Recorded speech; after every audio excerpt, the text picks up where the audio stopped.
प्यार का सफर, the journey of love. धनिया और राहुल की मुलाकात कॉलेज के पहले दिन हुई थी। दोनों अलग अलग शहरों से आए थे, लेकिन उनकी आंखों में एक पहचान सी थी।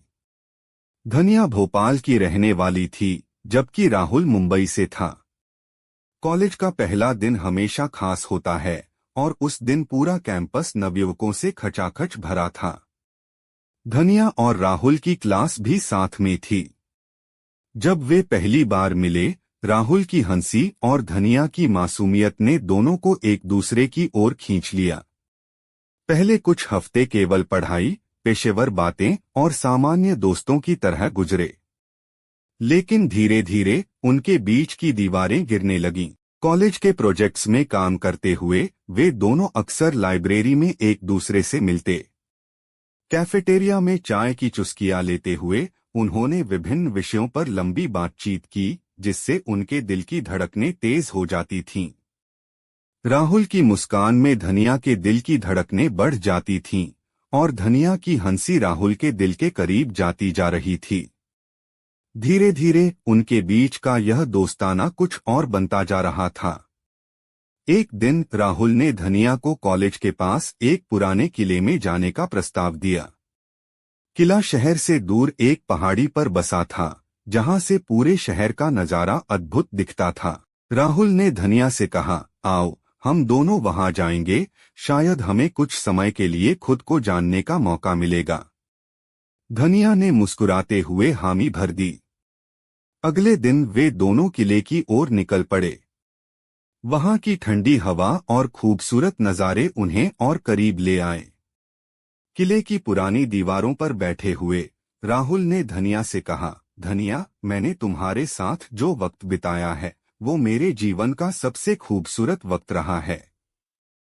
क्या तुम मेरे साथ पूरी जिंदगी बिताने के लिए तैयार हो? धनिया की आंखों में आंसू थे, लेकिन वे खुशी के थे। उसने कहा, हाँ राहुल, मैं भी तुमसे बहुत प्यार करती हूँ। तुम्हारे बिना मेरी जिंदगी अधूरी है। उनके प्यार की कहानी पूरे कॉलेज में फेमस हो गई। सब उन्हें आदर्श मानते थे। एक दूसरे की साझेदारी और समर्पण ने उन्हें और मजबूत बना दिया। कॉलेज खत्म होने के बाद राहुल और धनिया ने साथ में अपना करियर बनाने का फैसला किया। उन्होंने एक छोटी सी कंपनी शुरू की और धीरे धीरे इसे सफल बना दिया।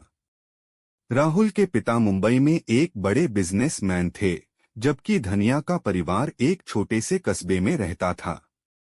राहुल के माता पिता ने धनिया को स्वीकारने में थोड़ी हिचक दिखाई।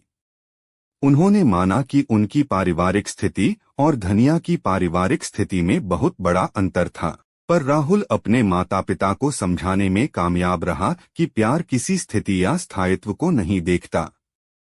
आखिरकार राहुल के माता पिता ने अपने बेटे की खुशी को देखा और धनिया को खुली बाहें से अपनाया।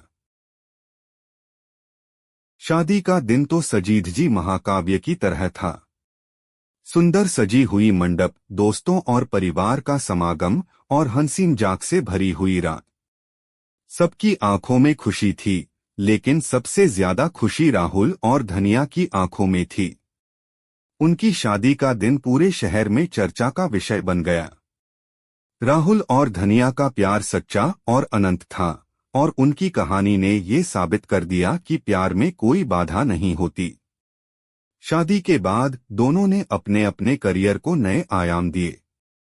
राहुल ने एक बड़ी मल्टीनेशनल कंपनी में शीर्ष पद हासिल किया, जबकि धनिया ने अपनी खुद की डिजाइनिंग कंपनी खोली।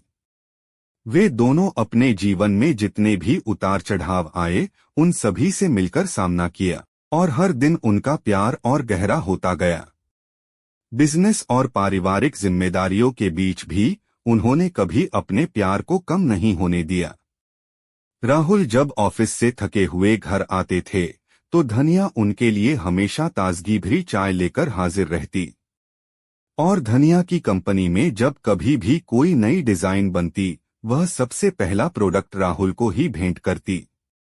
एक बार उन्होंने एक खास जश्न मनाने का फैसला किया। उनकी शादी की 5वीं वर्षगांठ पर राहुल ने धनिया को उनकी कॉलेज के पास वाले पुराने किले में फिर से ले जाने का प्रस्ताव दिया। इस बार किला और भी खूबसूरत लग रहा था। राहुल ने पैसे खर्च करके उसी जगह एक छोटा सा डिनर अरेंज कराया था। डिनर के बाद राहुल ने धनिया से फिर एक बार वही सवाल पूछा, धनिया, क्या तुम मेरे साथ पूरी जिंदगी बिताने के लिए तैयार हो? और धनिया ने फिर वही जवाब दिया, हाँ राहुल, मैं भी तुमसे बहुत प्यार करती हूँ। उनकी कहानी सिर्फ एक रोमांटिक कहानी नहीं थी, बल्कि एक प्रेरणादायक यात्रा थी, जिसमें सच्चे प्यार और समर्पण की शक्ति को दिखाया गया।